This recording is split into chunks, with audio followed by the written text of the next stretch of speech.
Bismillahirrahmanirrahim. Assalamualaikum warahmatullahi wabarakatuh. Sebelumnya saya ucapkan selamat berpuasa kepada saudara-saudaraku kaum muslimin muslimat di seluruh dunia. Semoga Allah Subhanahu wa taala menerima amal ibadah kita di bulan puasa ini. Kita melanjutkan pembahasan buku Falsafah Hidup, masuk pada bab yang keempat, yaitu berjudul Adab Kesopanan. Ya, bab ini dituliskan dalam kurang lebih 60 halaman, dan di dalamnya tema yang dibahas adalah bagaimana adab kesopanan terhadap makhluk Allah secara umum, terhadap Rasulullah Muhammad SAW, dan terhadap Allah Subhanahu wa taala sendiri. Kalau kita perhatikan bagaimana kehidupan binatang, tahulah kita bahwa banyak sekali kemiripan antara manusia dengan binatang. Cuma binatang ini tidak berakal, sehingga tidak dapat membangun peradaban layaknya manusia membangun peradaban. Binatang hanya tahu bagaimana bertahan hidup dan menikmati hidup saat ini di alam ini. Maka manusia yang prinsipnya seperti ini, yaitu bagaimana hanya bertahan hidup, kemudian menikmati kehidupan di alam ini saat ini, tidak ubahnya seperti binatang, meskipun berharta banyak dan berpangkat tinggi. Lantaran akal manusia itu senantiasa maju, tiada cukup dengan apa yang ada.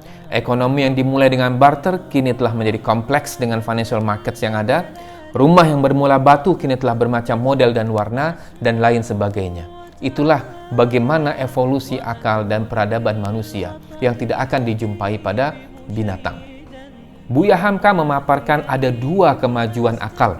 Yang pertama adalah kemajuan kecerdasan, yang kedua adalah kemajuan perasaan. Kemajuan kecerdasan seperti sains, teknologi, dan sebagainya. Kemajuan perasaan itu dinamai juga dengan budi pekerti atau kemajuan di dalam adab kesopanan. Kemajuan perasaan atau adab kesopanan ini menurut Buya Hamka jauh lebih penting daripada kemajuan kecerdasan, sehingga kemajuan sains teknologi tidak menjadi sumber malapetaka bagi manusia, baik manusia individu ataupun kelompok dan lingkungannya. Ingatlah tentang kajian di bab sebelumnya tentang hukum alam, bahwa alam ini akan mengembalikan apa yang semestinya berada di tempatnya, dan jika manusia telah merusak atau menghalanginya, maka yang akan hancur adalah manusia, bukan alam. Ada 3 sifat asli manusia untuk penyempurnaan tabiat hewaniahnya, yaitu yang pertama kecenderungan, yang kedua adalah amarah, yang ketiga adalah mementingkan diri sendiri. Dan yang bisa mengendalikan ketiga kekuatan besar tersebut adalah akal. Akal yang selalu diasah dan disempurnakan sehingga ianya sanggup membedakan antara baik dan buruk, untuk kemudian memerintahkan badannya untuk menjalankan kebaikan dan meninggalkan keburukan tersebut. Jadi bukan hanya sekedar tahu, tapi juga memerintahkan badannya untuk melaksanakan yang baik dan meninggalkan yang buruk, tunduk kepada perintah Tuhan. Akal juga mengendalikan adab kesopanan sehingga manusia tidak merusak keharmonisan hidup bersama manusia yang lain. Al-Quran telah memberikan tuntunan agar keharmonisan hidup di dalam masyarakat dapat tercipta. Tuntunan itu yang pertama adalah, hendaklah suatu kaum itu tidak mencela kaum yang lain. Jadi suatu kaum dilarang untuk mencela kaum yang lain. Yang kedua, janganlah kamu memfitnah diri sendiri. Kalau memfitnah diri sendiri saja tidak boleh, apalagi memfitnah orang lain. Yang ketiga adalah jangan memanggil dengan panggilan atau gelaran yang buruk. Yang keempat adalah jangan berprasangka buruk kepada orang lain jika sesuatu itu belum terjadi. Dan yang kelima adalah jangan membicarakan aib dan cela orang lain di belakangnya.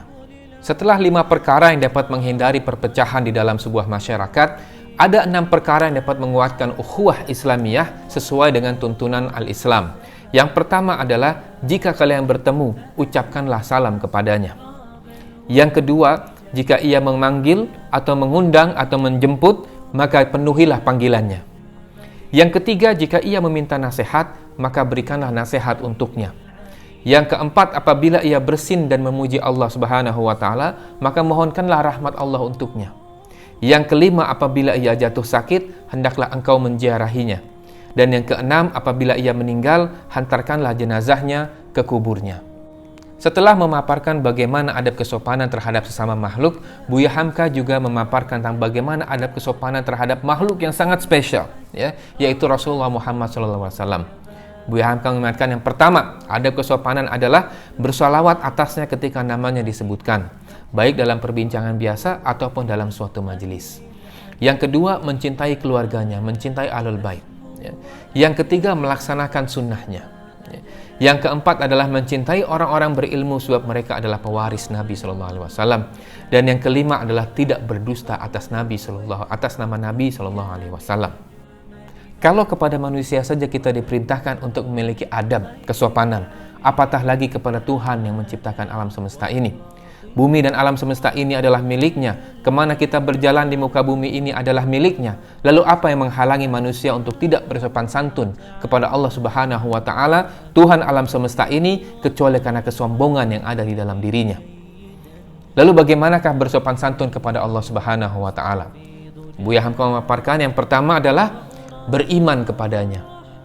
Bagaimana mungkin seseorang yang oleh orang lain diberikan pekerjaan, diberikan tempat tinggal, makan dan minum, lalu mengkhianati si pemberi yang tadi, mengatakan bahwa orang itu tidak pernah ada dalam hidupnya. Di mana adabnya, di mana etikanya, di mana sopan santunnya. Yang kedua adalah bertakwa kepadanya. Khalifah Umar bin Abdul Aziz pernah mengatakan, bukanlah terus-menerus puasa di siang hari dan bangun sholat malam setiap hari itu dinamakan takwa. Tetapi takwa ialah meninggalkan apa yang dilarang oleh Allah Subhanahu wa Ta'ala dan menjalankan perintahnya. Jadi takwa itu bukan hanya puasa sepanjang hari, siang hari, kemudian sholat malam. Ya. Ingatlah cerita tentang seorang wanita yang dikatakan kalau malam ia menenun, kalau siang ia merobek-robek kainnya. Kalau malam ia beribadah kepada Allah Subhanahu wa Ta'ala, tapi siang hari mulutnya selalu menyakiti hati orang lain. Hal yang seperti ini akan sia-sia, pahalanya akan sia-sia. Wallahu a'lam bishawab. Itu saja yang dapat saya ringkas dari bab tentang adab kesopanan ini. Semoga bermanfaat dan sekali lagi saya ucapkan selamat berpuasa. Semoga Allah Subhanahu wa Ta'ala menerima amal ibadah kita di puasa kali ini. Billahi taufik. Wassalamualaikum warahmatullahi wabarakatuh.